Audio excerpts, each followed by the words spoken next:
Ada cerita perempuan malas kerja tapi malas menipu orang.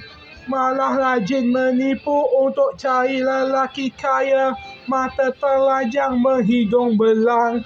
Memang begitu perempuan pemalas kerja tapi rajin menipu, tapi mata duritan.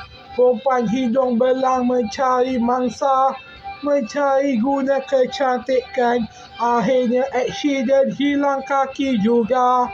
Ia kena hilang kaki kerana suka ambil kesempatan ngorat bini orang, suami orang. Sorry, itu untuk lelaki duitan.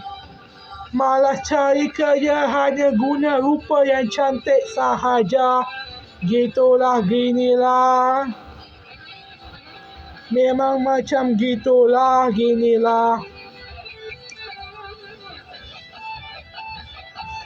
Macam gitulah perempuan yang malas kerja, yang hanya nak cantik-cantik sahaja.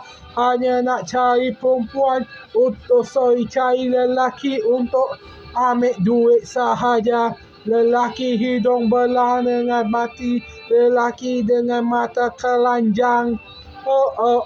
Macam orang kata, perempuan cemburu ni kuat menyiasat. Akhirnya cerai juga akhirnya. Dah miskin malah dapat mangsa lain. Bukan mangsa lelaki kaya, malah mangsa lelaki miskin. Malah kaki dia aksiden pula dah. La.